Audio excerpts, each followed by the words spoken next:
Hi everyone, I'm Wade, your cinephile host. In the crime fiction novel world, there is none more famous than Sherlock Holmes. In the movie Mr. Holmes, 福尔摩斯先生, Ian McKellen, the Magneto in X-Men films, the Gandalf in the Lord of the Rings series, actor portrays a side of a great detective we haven't seen before, who's now an aged, retired, amnesia-weakened Holmes. He now beekeeps and lives with his housekeeper, Mrs. Monroe, and her son, Roger. All the while, he tries to recall the story of his last case about a woman who committed suicide that ultimately led to his retirement over 30 years ago. Simultaneously, Holmes has flashbacks of his recent visit to Japan, where his Japanese pen pal, Umezaki, spoke with him in hopes of finding the reason his father abandoned him and his mother in remaining in the UK at the recommendation of Mr. Holmes himself. The movie is set in 1947, where Sherlock Holmes is a 93-year-old man. He spends time with Roger, the housekeeper's son, showing him how to care for the bees in his farmhouse. He quickly comes to appreciate Roger's curiosity and intelligence. Roger's fascination with the final case is what prompts Holmes to try to recall the details of that case. It was after the First World War when Watson had married and left Baker Street. A man called Thomas Kilmont approached Holmes to find out why his wife Anne had become estranged from him after suffering 2 miscarriages. Thomas finds Anne speaking to her miscarried children, and she seems to be jinxed by her harmonica teacher. The woman who teaches them, Madame Shermer, is a person of dangerous beliefs. The dangerous beliefs of a music teacher? She's put a spell on Anne, preying upon her weak frame of mind for what reason I cannot say. What have you proof of this? Dr. Watson fictionalized this case into a novel titled The Adventures of the Dove-Gray Glove. Unhappy with the literature work Watson did in the novel, Holmes decided to write his own account but struggles to recall the events.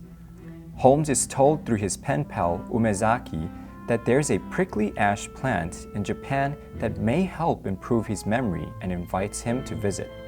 After Holmes had arrived in Hiroshima, then the real reason for his invitation was made clear. Umezaki questioned him about his father, but Holmes had no recollection of him. Later, at the Hiroshima station, Umezaki expresses his mother's imagination of Holmes' appearance with the hi-hat and a pipe. Holmes explains how that came about. I think I was real once until John made me into fiction, and then after that I had little choice.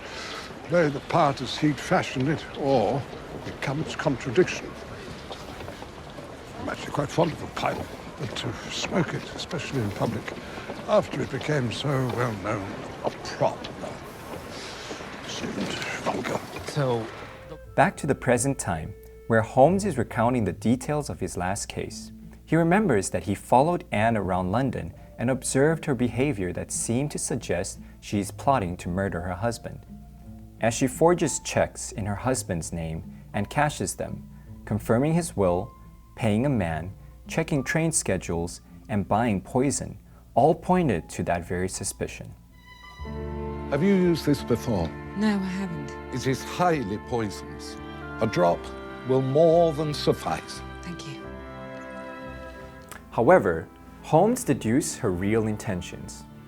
Even though it appears she was gathering things to kill her husband, it was all a show for Holmes, because she had already known her husband hired him to follow her. Her true intentions was to kill herself, because she felt all alone in the world after her 2 miscarriages, which caused her to drift from her husband to the point that he needed to hire a detective. At first, she was furious, but then it struck her. If anyone could understand the pain of loneliness, perhaps it would be Holmes. Thomas thinks I'm mad because I speak to my children. He doesn't understand. The dead are not so very far away. They're just on the other side of the wall. It's us on this side who are all of us so Alone. Holmes empathized with her and confessed he shared the same feelings of loneliness and isolation, but the intellectual pursuit were enough to fill the void for him. Anne asked Holmes if they could share the burden of loneliness together. Holmes was tempted, but instead advised her to return to her husband. Anne then poured the poison on the ground, thanked Holmes, and departed, only to later step in front of an oncoming train, resulting in her death. Hearing the news, Holmes blamed himself for not doing more and decided rather to retire after falling into a deep depression. Back to the present, one day Roger found something that worried him. Something the matter? He lost another dozen bees today. A dozen? What do you think it is? An outbreak of mortality. Could be a disease we've not seen before, or sudden mutation. You bring up some corpses and we'll examine them.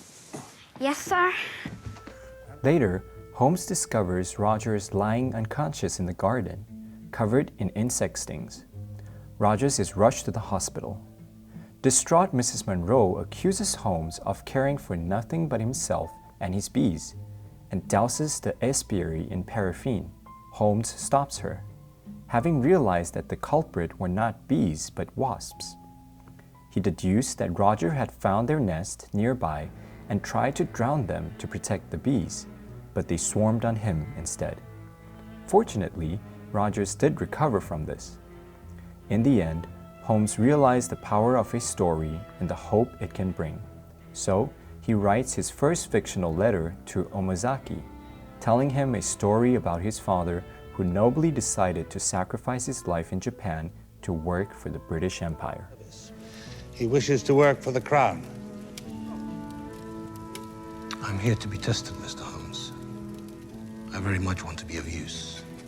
Do you think that I'm suited? I'm sure, sir. Holmes told Umezaki in the mail that his father served for the British for many years in absolute secrecy and with the greatest distinction from Malaysia Strait to the Arabian Sea. Holmes praised his father as a man of courage, heart, and dignity. In the end, Holmes asked Mrs. Monroe to stay on with him instead of leaving for Portsmouth, and offered his inheritance to her and Rogers upon his death. Sherlock Holmes is actually a fictional figure that only exists in novels and movies.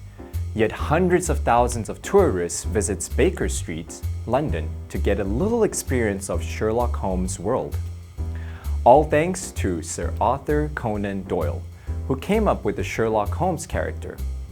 Over the years, we've seen many various movies depicting the stories of Sherlock Holmes, but none like the movie Mr. Holmes. Hey Ruby, did you know that Sherlock Holmes is actually a fictional character? Fictional meaning it's an imaginary character? No way. 对啊，我也一直觉得他是真的角色。 Wait, you don't think Conan and Detective Pikachu are also real, do you? No, of course not. Yeah, I know that they are 虚构人物. They do have one thing in common though. They all solve crime through detective work. So can you maybe tell us, what do detectives do? Well, detectives investigate and solve crimes. Hey, have you heard of deductive reasoning? No. Deductive reasoning 是指在推论的过程中有一系列较广泛的前提去尝试推论出较具体的结论。 Okay, let me try the method of deductive reasoning on you. Ruby 是不是最近剪头发？ Glad you noticed. 原因一定是因为你跟男朋友分手，对吧？ No.